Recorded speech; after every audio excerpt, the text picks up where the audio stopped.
All friends को good morning. तो आज हमारा चैप्टर है ट्रेड इंट्रोडक्शन का पार्ट 4।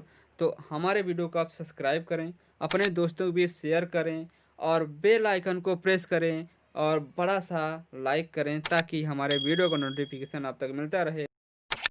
वाले हैं आग और आग से होने वाली दुर्घटना। आग और आग से होने वाली दुर्घटना, आग के बारे में पढ़ेंगे और आग से होने वाली दुर्घटना के बारे में पढ़ेंगे। तो आग जहाँ एक ओर लाभदायक होती है जीवन के लिए, और वही आग दूसरी ओर दुर्घटना का कारण बन जाती है। आग लगने के कारण और आग बचाव की जानकारी होने के कुछ हद तक जान माल का नुकसान बचाया जा सकता है।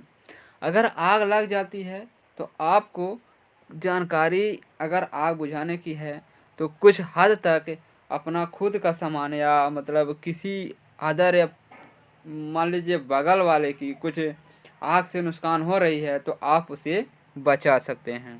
तो आग मुख्यतः 3 पदार्थों के संयोग से मतलब उपस्थित होती है। तो पहला है हमारा ईंधन। ठीक, आपको ये फिगर दिख रहा है।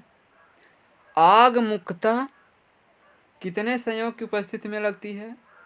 पहला हमारा है हीट, जिसको हीट मतलब ये होता है ताप जिसको बोलते हैं। दूसरा फ्यूल मतलब होता है ईंधन। तीसरा ऑक्सीजन मतलब तो आप लोग समझ रहे हैं। इन तीनों के संयोग से हमारी आग लगती है, और आग लगने का कितना बड़ा खतरा है आप लोग समझ सकते हैं। तो आग को बुझाने के लिए बहुत सारे पदार्थ हैं, आग को लगाने के लिए बहुत सारे पदार्थ हैं, जिसके बारे में हम चर्चा कर रहे हैं। तो आप हमारे साथ लास्ट वीडियो तक बने रहें, हमारे वीडियो को पूरा देखें और लाइक करें, शेयर करें और सब्सक्राइब करें ताकि हमारे वीडियो का नोटिफिकेशन आप तक पहुंचता रहे। तो हम चलते हैं अपने टॉपिक पर। आग लगने का मुख्य कारण है कार्यशाला में जैसे हम धूमपान करते हैं, जलती हुई सिगरेट या माचिस की तीली को लापरवाही में फेंक देते हैं। आग को क्या करते हैं? धूमपान करते हैं। आग से जैसे हम बीड़ी लेते हैं, बिस्टल लेते हैं, ये सब सिगरेट वगैरह लेते हैं और लापरवाही की तरह जैसे कोई सामान रखा है उसे फेंक देते हैं। वो धीरे धीरे धीरे धीरे सुलगते सुलगते आग का बहुत भारी मतलब उसका रूप ले लेती है, और फिर उसको मतलब बुझाने में बहुत देरी हो जाती है और आग बहुत बड़ी हानि पहुंचा देती है। तो जैसे कूड़े करकट और तेल में भीगे जूट को नष्ट करने हेतु कार्यशाला के नज़दीकी में मतलब ना जलाएं। विद्युत तारों में जो शॉर्ट होता है, शॉर्ट सर्किट होने से उसमें भी मतलब आग का मुख्य कारण है। अभी तो आप लोगों को बता दिया हूँ कि क्या होता है। जैसे कोई वर्कशॉप है, वहाँ आप बिस्टल या बीड़ी या सिगरेट पीते हैं और लापरवाही की तरह माचिस की जो तीली होती है जिससे आप लेते हैं उसको लापरवाही की तरह फेंक देते हैं। उससे क्या होता है कि हमारे आग लगने के चांस बहुत ज़्यादा बढ़ जाते हैं। फिर अत्यंत ज्वलनशील पदार्थ जैसे मोबिल हो गया, पेट्रोल हो गया, स्पिरिट हो गया, मिट्टी का तेल हो गया, आदि तरल पदार्थों का संग्रहण उचित स्थान पर नहीं रखते हैं। इसका भी बहुत बड़ा कारण बन सकता है। आग के प्रकार, कितने प्रकार की आग होती हैं? पहला तो हमारा ए क्लास फायर होता है। यह आग किससे लगती है? कार्बोहाइड्रेट मतलब आग कार्बनिक पदार्थ जैसे हमारा कागज़ हो गया, कपड़ा हो गया, लकड़ी आदि जलने के मतलब जलने से लगती है। जैसे हमारा क्या है? पहला ए क्लास फायर। ए क्लास फायर उसमें क्या क्या होता है? कार्बनिक पदार्थ जैसे हमारे कपड़ा है और कागज़ है, लकड़ी है, ये सब हैं। अभी आपको दिखाएंगे कि कैसे हमारे फर्स्ट होते हैं, सेकेंड क्लास, थर्ड क्लास, ये सब हम आपको दिखाएंगे। पहले हम बता देते हैं कि कौन कौन से क्लास होते हैं। फिर होता है बी क्लास फायर। उसमें क्या क्या होता है? जैसे पेट्रोल, मिट्टी का तेल आदि जलने से मतलब जो होता है आग लगती है, उसको क्या बोलते हैं? B class fire. C class fire हमारा है इलेक्ट्रॉनिक फायर, शॉर्ट सर्किट जिसको बोलते हैं। डी क्लास हमारा है, उसमें अन्य ज्वलनशील पाउडर जैसे हो पेट्रोलियम, मैग्नीशियम, सोडियम आदि ज्वलनशील पदार्थ धातुओं में लगी हुई आग को मतलब आग होती है। तो आप कितने प्रकार के पढ़े? ए क्लास, बी क्लास, सी क्लास और डी क्लास, 4 क्लास आप पढ़ें। उसका हम डिटेल देखेंगे कि कैसे होता है। ठीक, तो हम चल, ये हमारा क्या है? अत्यंत ज्वलनशील पदार्थ हैं। इसमें बहुत सारे मतलब वो होते हैं, जैसे मोबिल हो गया, ऑयल हो गया, मोबिल, ऑयल, पेट्रोल, स्पिरिट, मिट्टी का तेल आदि तरल पदार्थों का संग्रह उचित स्थान पर नहीं रखने से ये मतलब दुर्घटना होती है। आग के प्रकार हमारे हैं, पहला है ए क्लास फायर। इसको मैं आपको बता दिया हूँ कि कैसे क्या होता है। यह आग कार्बनिक पदार्थ जैसे कागज, कपड़ा, लकड़ी आदि के जलने से लगती है। तो हम चलते हैं B class fire. B class fire हमारा, अब बी क्लास फायर देख लेते हैं। यह आग अत्यंत ज्वलनशील द्रव पदार्थ से होती है, जैसे हमारा द्रव पदार्थ। ठीक, ए क्लास कार्बनिक पदार्थ, बी क्लास द्रव पदार्थ। तो द्रव पदार्थ में हमारा क्या क्या आ जाता है? जैसे पेट्रोल, डीजल, पेट्रोल, मिट्टी का तेल आदि इसमें क्या आ जाता है? द्रव पदार्थ में आ जाता है। फिर हमारा है सी class fire. C class fire में हमारा शॉर्ट सर्किट से, ठीक, शॉर्ट सर्किट से। तो आप ए क्लास की आग देख लिए, बी क्लास की आग देख लिए, अब सी क्लास की आग देख लिए। सी क्लास की आग हमारी शॉर्ट सर्किट से लगती है, इलेक्ट्रॉनिक फायर भी कहते हैं इसको, सी क्लास को। फिर हमारा है डी क्लास। डी क्लास क्या होता है? यह रासायनिक पदार्थ से होता है। डी क्लास हमारा रासायनिक पदार्थ से आग लगती है। डी क्लास में किससे पदार्थ लगती है? रासायनिक पदार्थ, जैसे हमारा क्या है? Aluminium powder, potassium, magnesium, sodium अन्य ज्वलनशील पदार्थ से आग लग सकती है। ये हमारे आग लगने के प्रमुख पदार्थ हैं। तो हम अब चलते हैं आग बुझाने के लिए उपयुक्त जो हमारे नियम हैं, सुरक्षा नियम हैं, रूल्स हैं, उसके बारे में जान लेते हैं। क्योंकि ये वर्कशॉप में अगर आप कहीं काम कर रहे हैं उसके लिए बहुत ज़्यादा इम्पॉर्टेंट है, जानने की बहुत ज़रूरत है। क्योंकि अगर खुदा न खास्ता आप फंस जाते हैं कहीं तो आप क्या करेंगे? अगर आपके पास उपाय है तो आप कुछ भी कर सकते हैं, आग को कंट्रोल कर सकते हैं। ठीक, तो हम चलते हैं कहाँ? आग बुझाने के उपाय में। तो हमारे आग बुझाने के बहुत सारे मतलब उपकरण होते हैं। अगर आग लगी है और आप गलत मतलब ओवरलोड जो मतलब ये लगी होती है संयंत्र होता है, उसको अलग से दूसरा संयंत्र प्रयोग कर लेते हैं तो यहाँ क्या होता है? मामला बिगड़ सकता है। तो आपको आग लगने पर किससे आग लगी है, कहाँ कौन पदार्थ डालना है, इस सब की जानकारी आपके पास होनी चाहिए। अगर आप शॉर्ट सर्किट से लाइट लगी है, आग लगी है तो उसमें आप पानी डालें। इससे क्या होता है कि आग ज़्यादा बढ़ने के चांसेस होते हैं और ज़्यादा बढ़ जाएंगे। क्योंकि शॉर्ट सर्किट से जो आग लगती है उसमें पानी नहीं, उसमें धूल, मिट्टी, ये सब बालू वगैरह ये सब पदार्थ डाला जाता है। उससे क्या होता है कि आग बुझने की चांसेस बढ़ जाते हैं। ठीक, तो हम चलते हैं नेक्स्ट में। ये हमारे क्या हैं? आग के लिए सुरक्षा नियम। आग लगते ही फायर अलार्म बजाना चाहिए। जैसे आप वर्कशॉप में काम कर रहे हैं तो उसमें अलार्म लगा होता है, तो जब आग लगे तो आपको फायर अलार्म बजाना चाहिए। निकटतम फायर ब्रिगेड को सूचना देनी चाहिए। जो हमारा फर्स्ट काम है वो हमको करना चाहिए। ठीक, आग लगने पर पास से जलने वाले पदार्थों को दूर कर लेना चाहिए। जो हमारा आग लगा हुआ है जहाँ, वहाँ अगर कोई ज्वलनशील पदार्थ रखा हुआ है उसको हम दूर कर लें। फिर क्या करें? विद्युत से लगी आग को विद्युत प्रवाह तुरंत बंद कर देना चाहिए। ये हमारा फर्स्ट काम है, ये आप भी कर सकते हैं। कोई भी आदमी अगर इसमें फंसा है तो वो कर सकता है।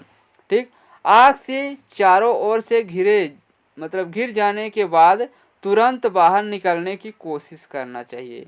अगर आप कहीं आग लगी है, आप कहीं फंसे हुए हैं, तो उससे पहले आप निकलने का प्रयास करें, फिर इसके बाद जो कार्य करना है आप करते रहें। नेक्स्ट हमारा है,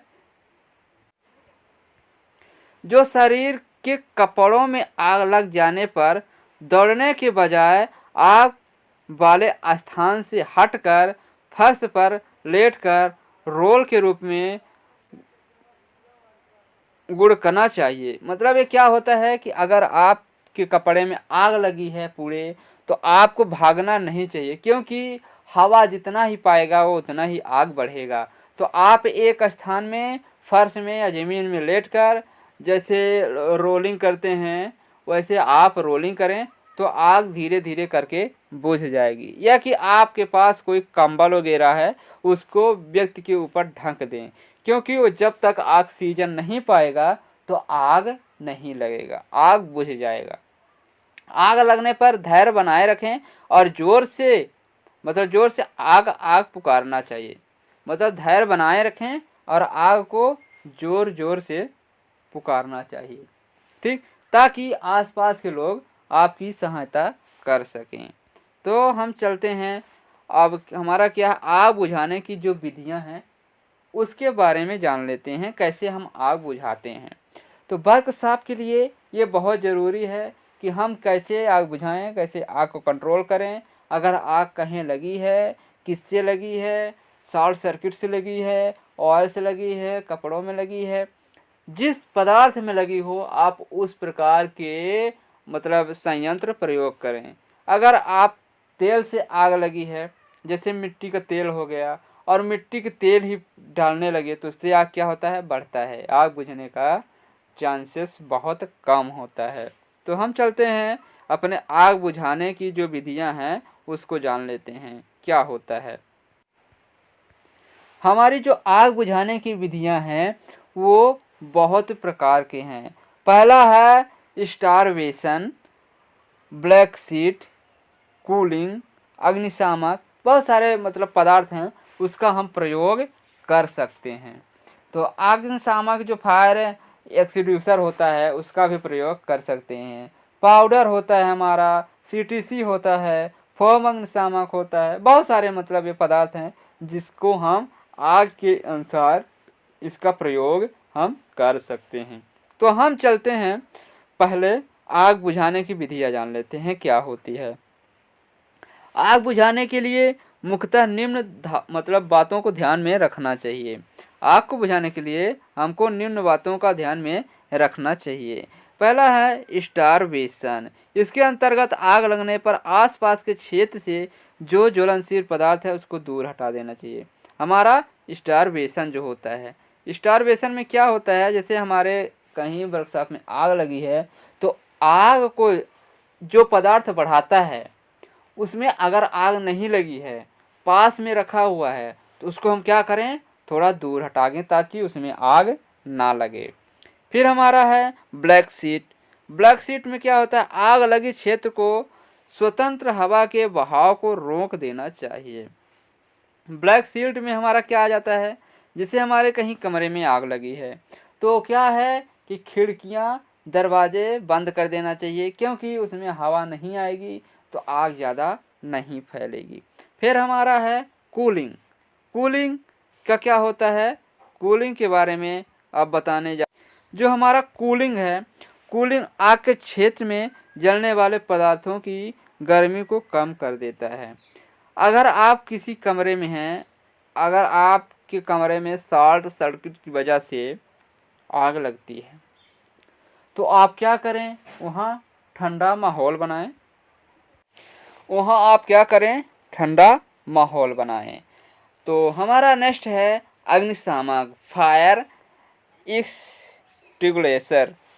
ठीक, तो हम चलते हैं, यह आग बुझाने का उपकरण है। अग्निशामक यह आग बुझाने का उपकरण है जिसमें गैस या केमिकल भर दिया जाता है। विभिन्न प्रकार की आग को बुझाने के लिए अलग अलग प्रकार के अग्निशामक का प्रयोग किया जाता है। तो मैं आपको पहले बता दिया था कि हर प्रकार की आग को बुझाने के लिए अलग अलग संयंत्र प्रयोग किया जाता है। तो कार्यशाला में निश्चित स्थान पर क्या है, सभी जगह पर सरलतापूर्वक पहुँच कर दीवार आदि पर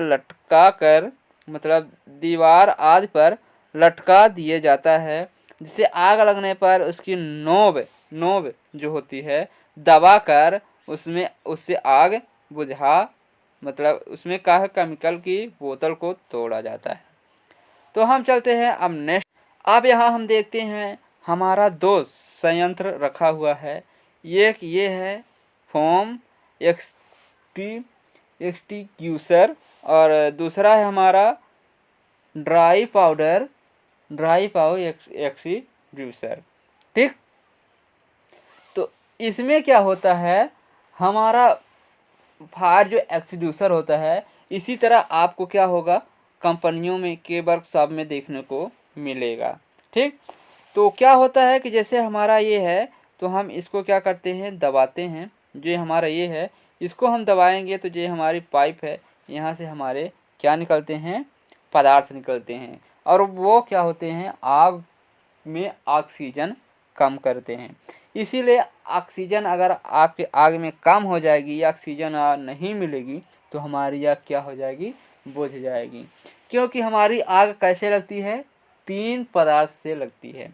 पहला है ईंधन, अगर आग को ईंधन मिलेगा तो बढ़ेगी, अगर ईंधन नहीं है तो कम होगी। ठीक, दूसरा है ताप जो होती है, हीट, अगर हमारी कोई भी पदार्थ सूखी है उसमें क्या होता है कि लपट लगने से आग क्या होती है, जितना आगे बढ़ती उतना वो सूखता जाता है, तो क्या होता है हीट की उसमें आग बढ़ती जाती है।